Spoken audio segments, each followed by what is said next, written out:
ॐ भूर्भुवः स्वः तत्सवितुर्वरेण्यं भर्गो देवस्य धीमहि धियो यो नः प्रचोदयात् ॐ शान्ति शान्ति शान्तिः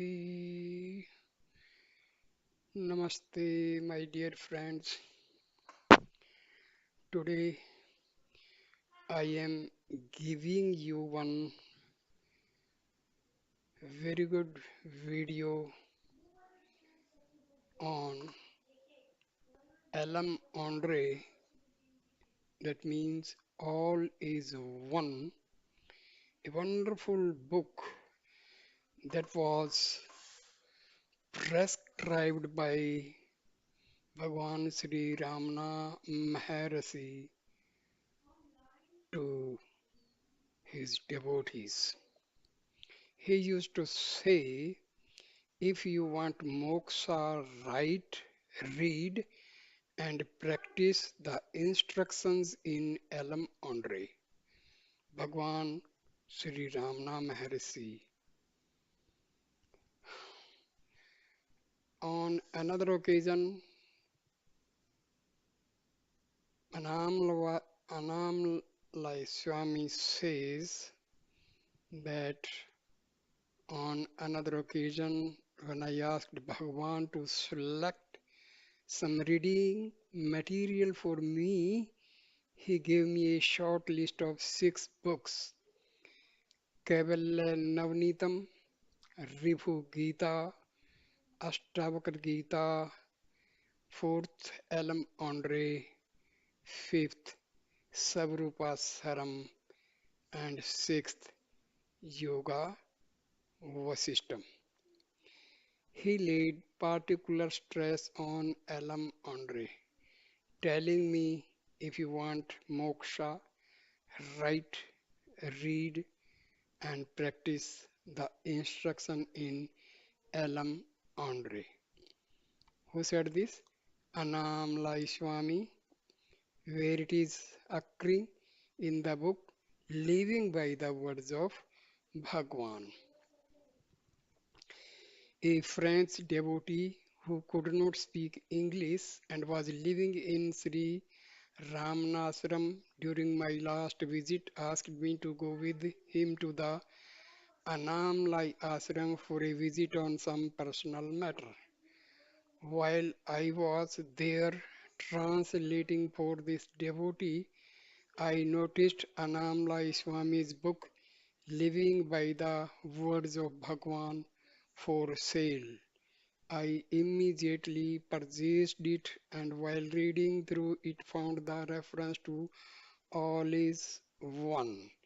I somehow became keen on knowing more about this book and asked in the Sri Ramanaswaram book depot if an English translation of this Tamil book was available, even though it was also noted to be recommended by Sri Bhagwan in Day by Day with Bhagwan. No one could give me any information about it.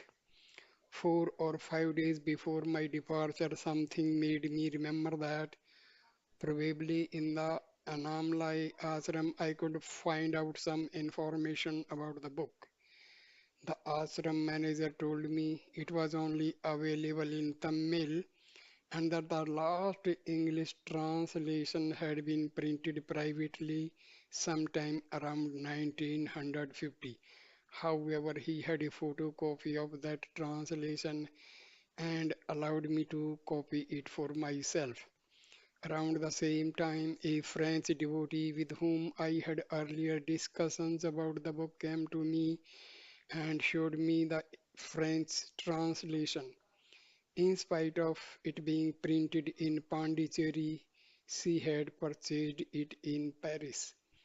I am now sending it to you because I think that we should make an effort to publish it for the benefit of devotees and Advaita students, even if it is in the form of a small, inexpensive brochure.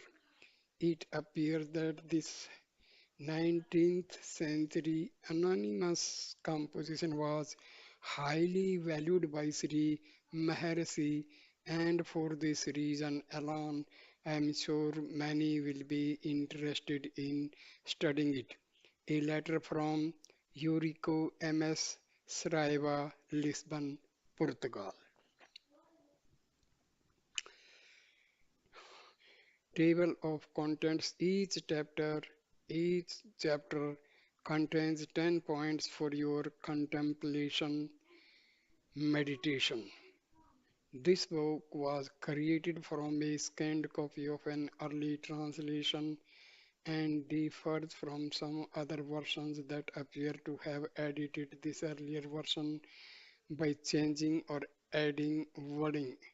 Our only addition to the original text was to add the missing number 7 to the appropriate point in chapter 2. We have also added a table of contents with hot links to various pages as well as a few photos.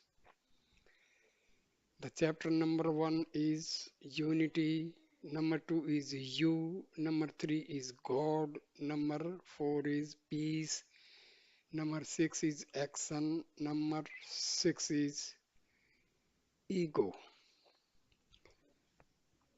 Man court happiness and shun misery. It is the same with other beings also.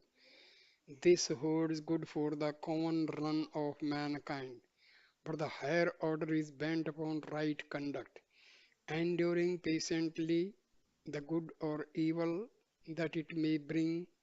Fellowship with these be lasting, whereas fellowship with ordinary people not be.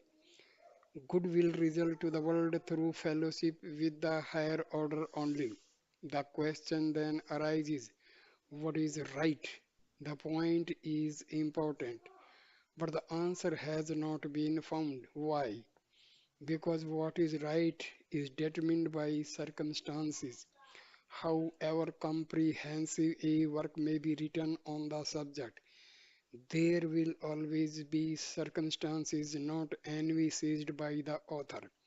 Therefore, it becomes necessary to realize that state which will enable us to assess the various conditions and determine what is right.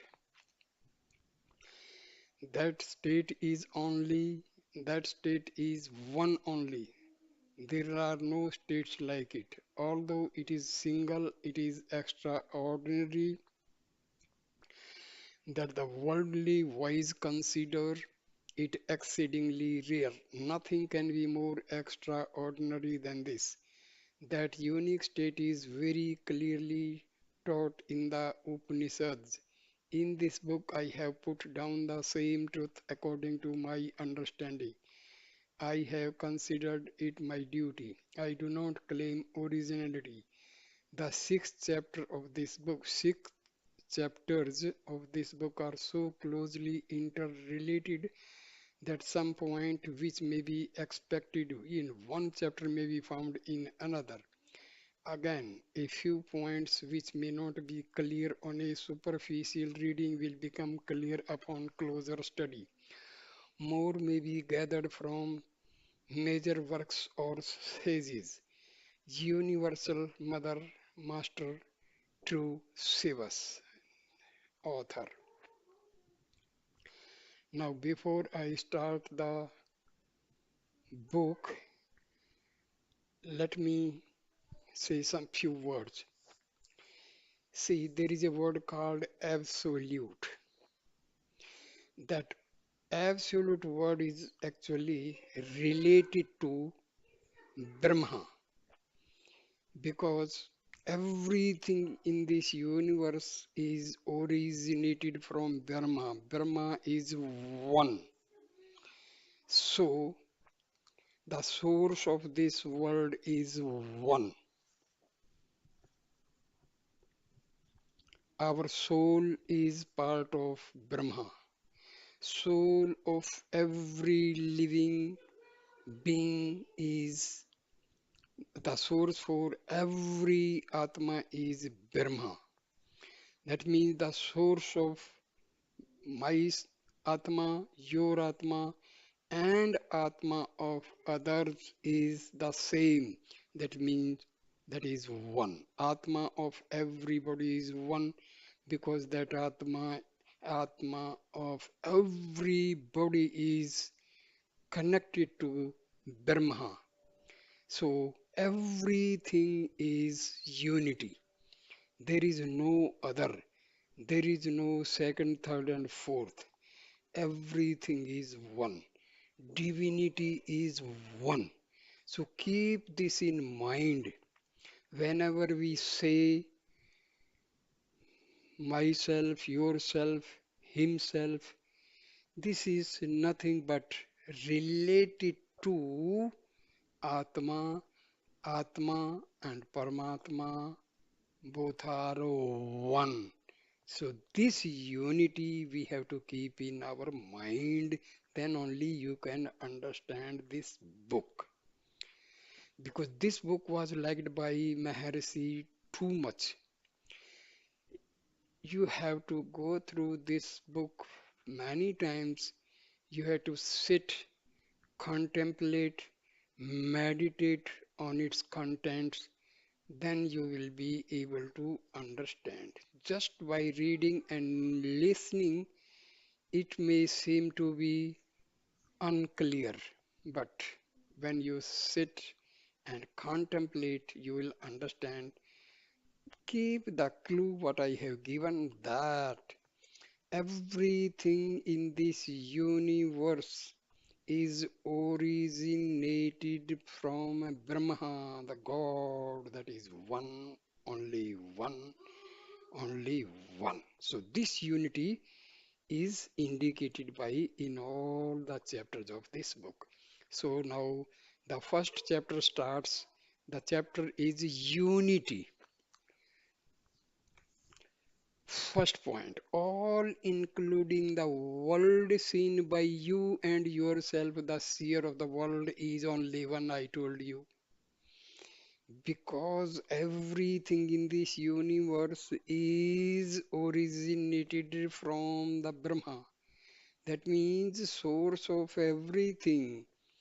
Sentient or insentient is Brahma only, therefore unity. Second point, all that you consider as I, you, he, she, and it is only one. Why? Because everything is originated from Brahma and Brahma is one. Three, what you consider to be sentient beings and what you consider to be insentient, such as earth, air, fire, and water is only one. Why? Because the source of everything is Brahma. That's why everything is one. Fourth point, the good which is derived from the good which is derived by your considering all as one cannot be had by considering each as separate from the other. Therefore, all is one. Fifth point, the knowledge of the unity of all is good for you and good for others as well. Therefore, all is one. Because everything is connected to Brahma. Brahma is only one. Source of everything is one. Therefore, something is good for you. It will be good for others. Sixth point. He who sees I am separate, you are separate, he is separate, and so on, acts one way to himself and another way to others, he cannot help doing so.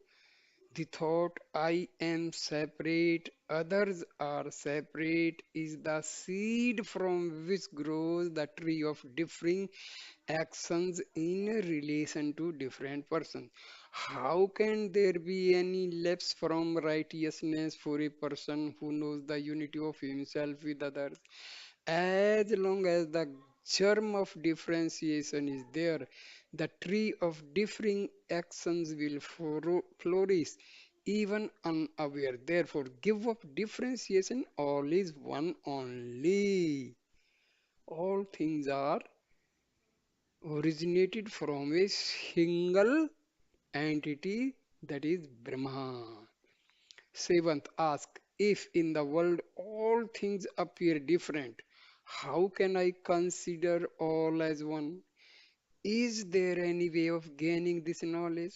The reply is, in the same tree we see leaves, flowers, berries, and branches different from one another, yet they all are one because they are all included in the word tree. Their root is the same, their shape is the same. Similarly, all things, all bodies, all organisms are from the same source and activated by a single life principle. Therefore, all is one. What is that single life principle? Brahma. Because every sentient or insentient is originated from Brahma, and Brahma is one. Brahma is one. Eighth point. Oh God, man, oh good man, is the statement that all is one, good or evil. Think for yourself. Just as the person will always be righteous who regards himself like others and others like himself, how can any evil attach itself to him who knows himself to be others and the others to be himself? Tell me if there is any better way for obtaining good than the knowledge of unity. Certainly, other methods cannot be as good as this one. How can anyone love others more than when knowing them to be himself? To know them in unity, love as unity, for they are truly one. Ninth, who can share the mental peace and freshness of the knower of unity? He has no cares. The good of all is his own good. A mother considers her children's well being to be her own well being. Still, her love is not perfect because she thinks she is separate and her children are separate. The love of a sage who has realized the unity of all far excels even the love of a mother. There is no other means of gaining such love than the knowledge of unity, therefore, all is one. Number 10. Know that the world as a whole is your undecaying body and that you are the everlasting life of the whole world. Tell me if there is any harm in doing so. Who fears to go the harmless way? Be courageous. The Vedas teach this very truth. There is nothing but yourself. All good will be yours. Yeah, you become the good itself. All that others gain from you will be good only. Who will work evil to his own body and soul? A remedy is applied if there is an abscess in the body. Even if the remedy is painful, it is meant to do good only. Such will be some of your actions. They will also be for the good of the world. For that reason, you will not be involved in differentiation. I put it briefly, the knower of unity will act as one. One should. In fact, the knowledge of unity make him act. He cannot err. In the world he is God made visible, all is one.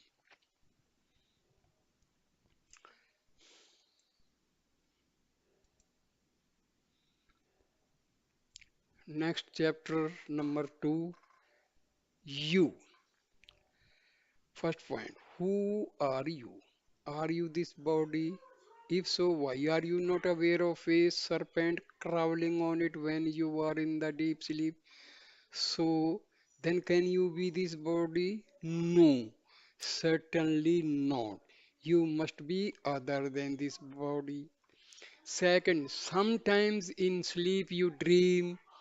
There you you identify yourself with someone. Can you be that one? You cannot be.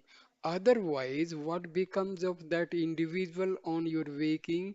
You are not he. Furthermore, you are ashamed of having identified yourself with him. Clearly, you are not that particular person. You are the one that stands apart from him. Third, recall the state of dreamless slumber. What is your state then? Can what you be true nature? Can that be your true nature? Surely you will not subscribe to this belief. Why? Because you are not so foolish as to identify yourself with the massive darkness which obstruct you from knowing the state you are in. Discerned by the intellect from the things around, how can you admit yourself to be the same as ignorance or blanks? Or how can it truly be your real nature?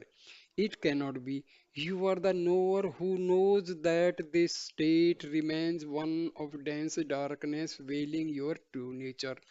How can you be that which you have experienced and condemned? Therefore, you are not the dark ignorance of deep sleep. You stand apart from this too. When it is said that even this gross body is not you, can you be any other thing which is yet farther away from you? In the same way that you are not this gross body, you are not anything farther from the body, nor the dream person, nor the ignorance of deep sleep. You are distinct from these three states and this world. Fifth point. These three states can be reduced to two conditions only, namely the one of the subject and object, and the other is the unawareness of the subject on itself. The former includes the waking and dream states, whereas the latter represents deep slumber. All your experiences are comprised in these two conditions only. Both of them are foreign to you.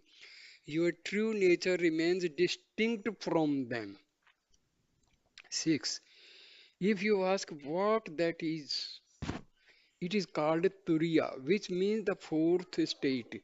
Why is this name used? This name is proper because it seems to say the three states of your experience, waking, dream, and deep sleep, are foreign to you, and your true state is the fourth, which is different from these three. Should the three states, waking dream and deep sleep, be taken to form one long dream, the fourth state represents the waking from this dream. Thus, it is more withdrawn than deep sleep, also more wakeful than the waking state. Seventh, therefore, your true state is that fourth one which is distinguished from the waking, dream, and deep sleep states. You are that only. What is this fourth state? It is knowledge which does not particularize anything. It is not unaware of itself. That is to say, the fourth state is pure knowledge which is not conscious of any object but not unconscious itself. Only he who has realized it, even for a trace, has realized the truth. You are that only. Eighth, what is there more for him who has gained the fourth state? Practically, it is not possible for anyone to remain forever in that state. That is the state of no particular knowledge. He who has realized the fourth state later wakes up in this world, but for him, this world is not as before. He sees that what he realized as the fourth state shines forth as all this. He will not imagine this world as distinct from that pure knowledge. Thus, what he saw within, he now sees without any different form. In the place of the differentiation of old, he is now established in the state of non differentiation everywhere. Now he is all. There is nothing distinct from himself. His eyes closed or open, whosoever the things may change. His state remains unchanged. This is the state of Brahma. This is the natural eternal state. You are that ever true state. Ninth, there is nothing beyond this state. The words inward and outward have no meaning for him. All is one. His body, speech, and mind cannot function selfishly. Their workings will be praised for the good of all. The fragmentary I is lost forever. His ego can never revive. Therefore, he is said to be liberated here and now. He does not live because his body lives, nor does he die because his body dies. He is eternal. There is nothing other than he. You are he. You are he means you are Atma. Simple. Don't be confused.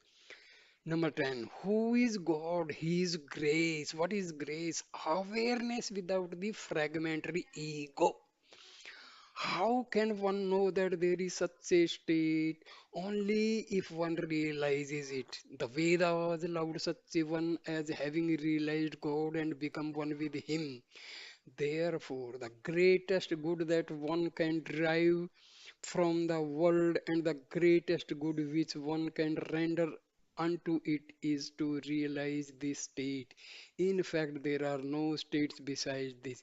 They appear in the state of ignorance. For him who knows there is one state only, you are that.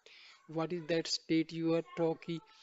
Here, the state is nothing but Atma. Atma and Brahma, do not separate them. Atma and Brahma are one. That is what unity is. Brahma and Atma of mine, yours, there, and everybody's Atma is the same as Paramatma. So this is what unity. And this Turiya and all is nothing but the state when you recognize your Atma. Okay. What is realization? When the veil of mind, veil of ego, veil of maya, veil of vasanas, they are removed. So Atma shines in the form of I, I. So the whole this body starts vibrating with the thrilling action of I am Brahma. I am Brahma. Myself and Brahma is not separate. We, myself and Brahma, one. No difference. So this is the gist of this chapter.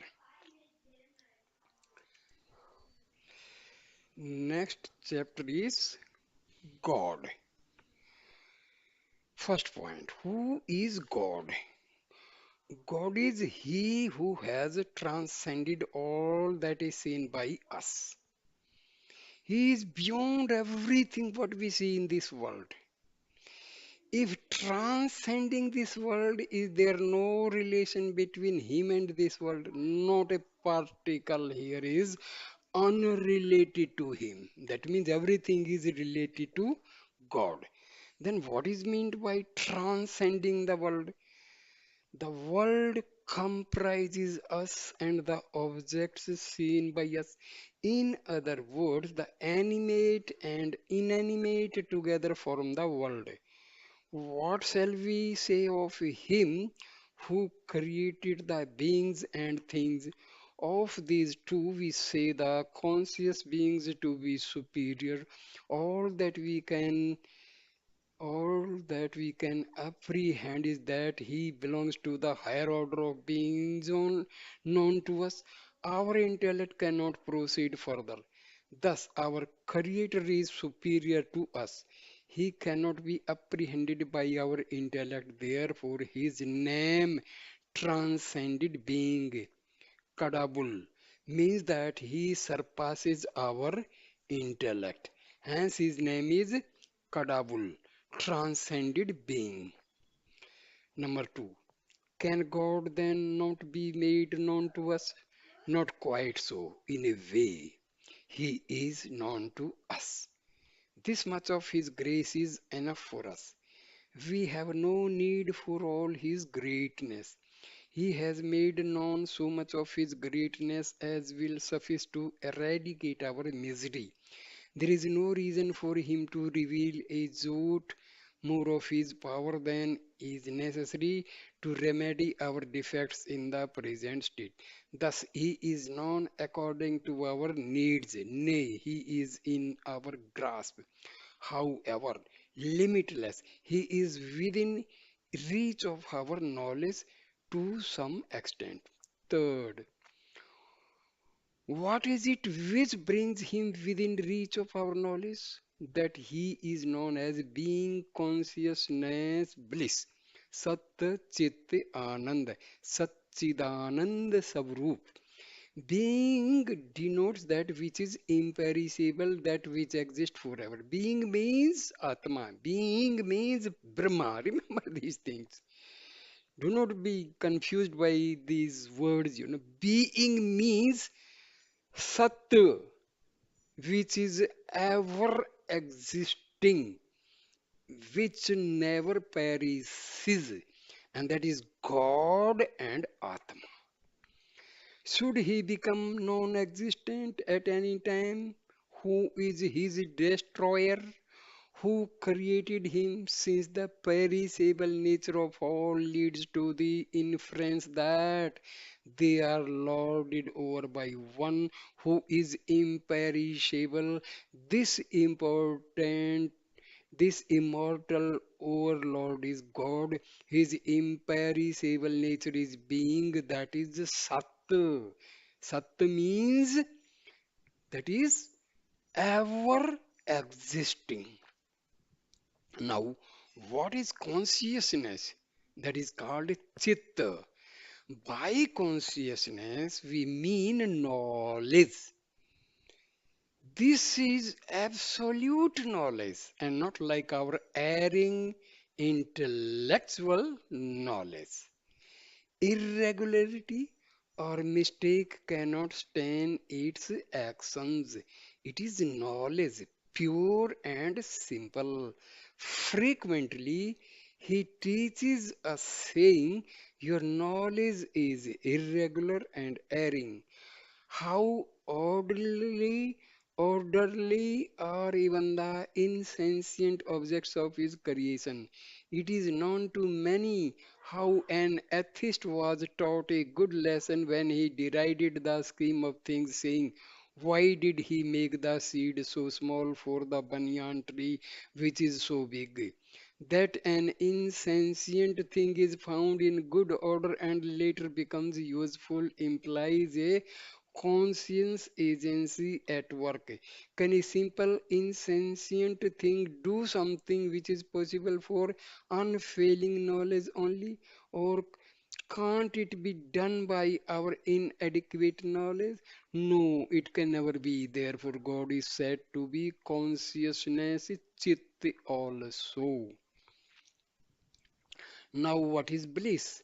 It is the state of being free from desire for anything. It is peace which is ever full. Were he to desire anything, how could he be better than ourselves? How could we gain bliss from him?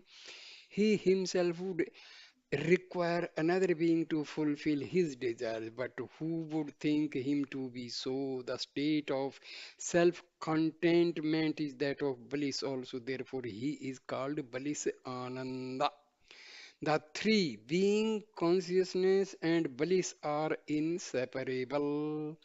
Otherwise, they would become not individually. Hence, he is known as being consciousness, bliss, sat, chit, ananda. Thus, God remains not only transcendent but also falls within the reach of our knowledge as being consciousness bliss. See here, what is actually knowledge? We study physics, chemistry, biology, commerce, engineering, medical sciences, and all this is called secular knowledge. And this knowledge is belonging to this body. But the knowledge about Atma and Paramatma, that is the actual knowledge what we are talking about. Knowledge and knowledge and knowledge. Otherwise, other than divinity, the knowledge of objects in this world, that is secular knowledge, and it is not at all knowledge. Knowledge of divinity is carried forward after this body dies. But the knowledge of chemistry, physics, biology, and all dies along with this body. Remember this. These are the things we have to understand. Fourth point. He who has gained the fourth state and sees all as one, only he knows God truly as being consciousness bliss. Words cannot express nor the ear hear how such a one is united with God. It is a matter of realization, but there are ways and means for such realization. They can be spoken of, learned, and acted upon. Just now it was told that being, consciousness, and bliss are inseparable. Why? See, what is being? Being means God and Atma. That is existing forever. What is consciousness? That is Atma. So Atma and Paramatma inseparable. What is bliss? The basic nature of this Atma is Anand. So Anand and Atma cannot be separated. So being, consciousness, and bliss are inseparable. Because bliss is the nature of God, bliss is the nature of Atma. Atma and Paramatma are same. Therefore, being, consciousness, and bliss are inseparable. That is unity. Fifth point. He who can be realized thus is God. He has no name, we give him a name. He has no form, we give him a form. Where is the harm in doing so? What name is not his or what form is not his? Where is the sound or form in which he is not? Therefore, in the absence of true knowledge of him, you can name him as you please or imagine him as of any form, so to remember him. Your hope for his grace without any effort on your part is utterly fruitless. Should it be possible to have his grace without any effort on your side, all would be alike. There would be no reason for any difference. He has shown us the ways and means. Make effort, reach the goal, be happy. Your idleness and selfishness make you expect His grace without your effort. The rule for all is for you too. Do not relax your efforts. God can be realized by your efforts only. So we have to put effort. How we put effort? We go for self inquiry, we use austerities, we regulate our diet, we make our body healthy, we observe various rules, we have to speak less and truth. So we have to put effort. See, we have to purify our mind. We have to direct our mind inwardly.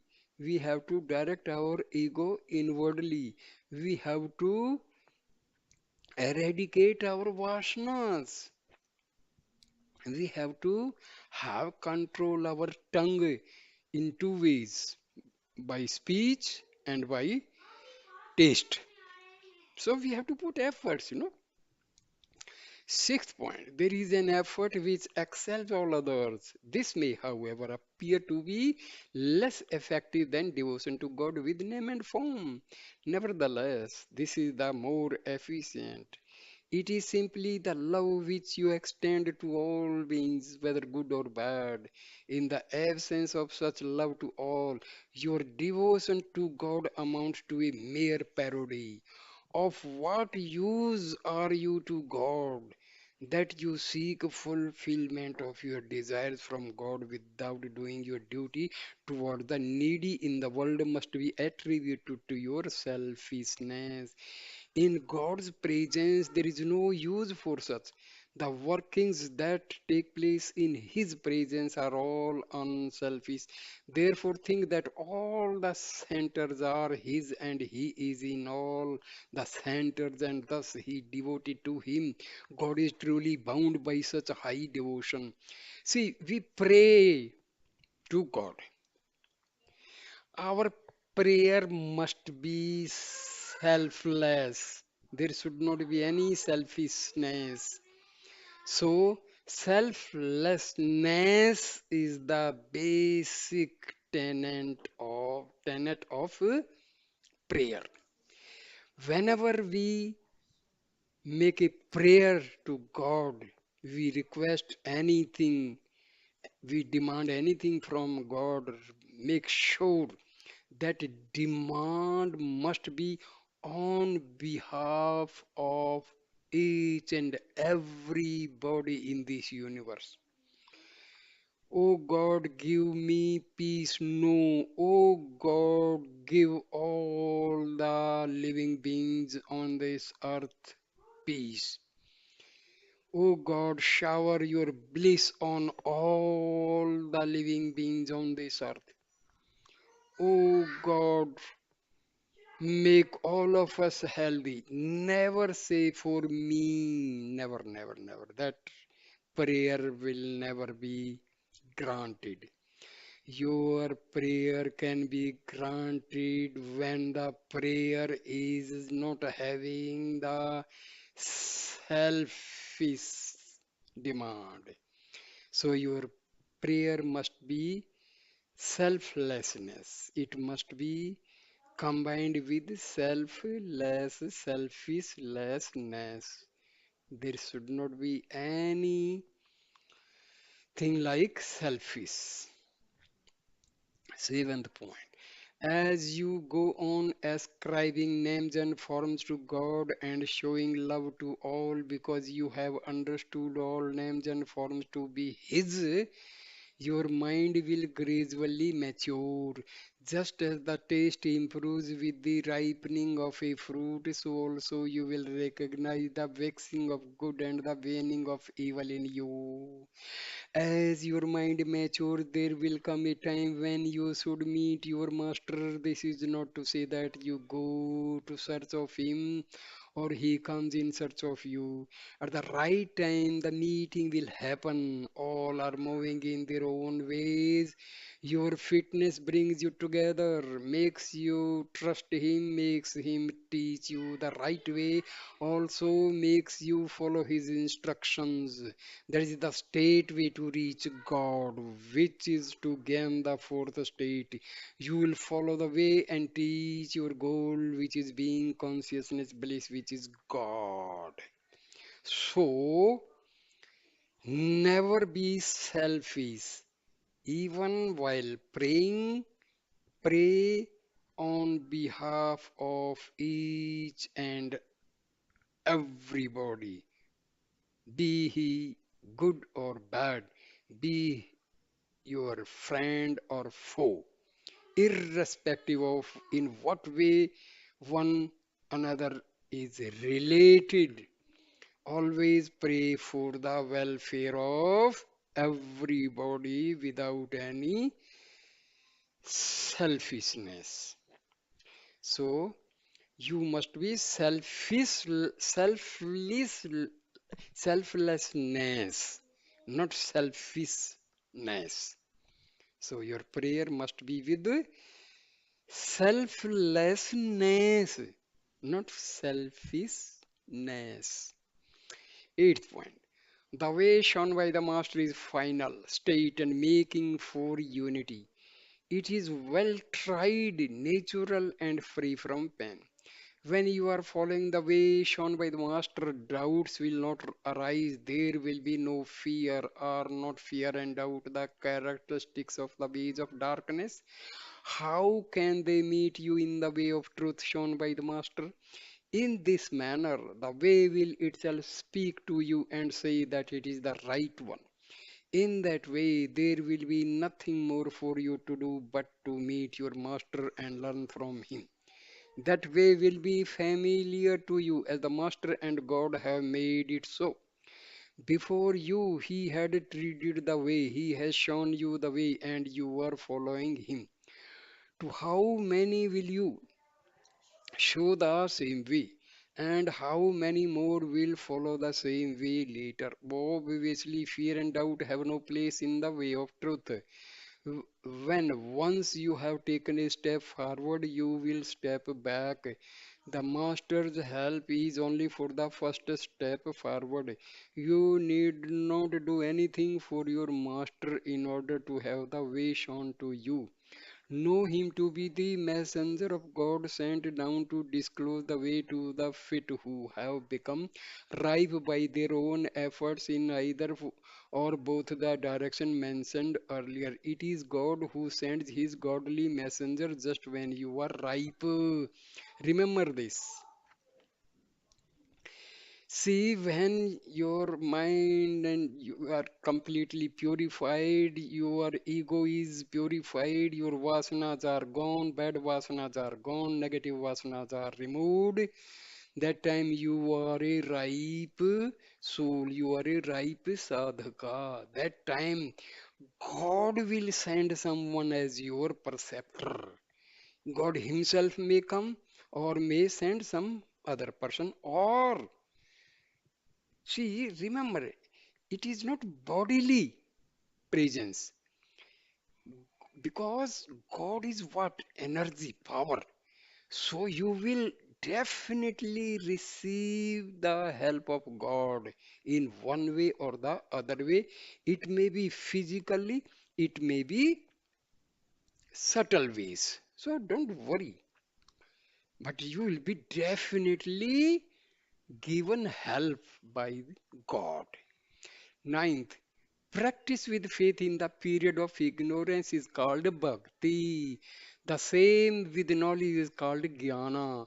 Of the two divisions of bhakti, the one is devotion to God with name and form, and the other is karma, which is love for all. Of the two divisions of jnana, the practice of the true way shown by the master is called yoga, and the resulting state is called jnana. It is natural for all to believe in something which is not seen and then to find it. Those who do not believe can never find. Therefore, the believers will gain something sometimes or other, and the unbelievers never gain anything. You can believe even for the simple reason that faith in God is not harmful. Thereby, you can share the good effects. This world is meant only for creating faith in you. This is the purpose of creation. Have faith and you can reach. See, first thing must be your determination to see God. Then you must have faith. If there is no faith and shraddha, then you cannot meet God. So there must be determination, there must be effort, there must be yearning, desire, deep desire, and there must be faith. Yes, there is God. So this belief should be there, determination should be there, effort should be there. There should be purity of mind, there should be purity of mind, there should be purity of your heart. So you have to put efforts. 10th, though you may not believe all that is said of God, believe at least there is God. This seed is very potent in its growth. It is it is so mighty as to negate all else and fill all by itself. It is so almighty that you will not see anything besides God, not even yourself. truly God is all. So God is all.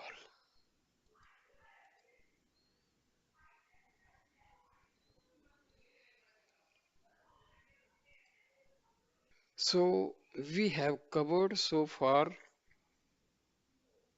three chapters of All is One, Ellam, Ondre. So there is not that much difficult to understand what is this All is One, because everything originated from Brahma. All Atmas, they are belonging to Brahma. There is no difference between Atma and Paramatma. This complete objective world is produced by God.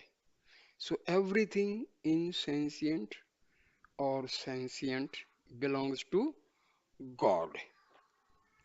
So that's why unity, absolute. The word absolute means only one, and that only one is God. God is only one. And all the souls, all the sentient, all the insentient object in this world, they are belonging to God only. Their source of origin is God only. So that's what is unity. The basic nature of everybody's soul is Sat Chit Anand, Satchidanand. Because Atma is ever present. Atma is basic nature is peace, tranquility, and bliss. That's why it is called Sat Chit Anand, Satchidanand.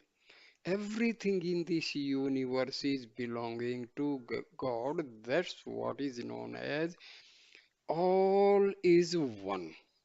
Because everything in this world, whether sentient or insentient, is God, and God is one.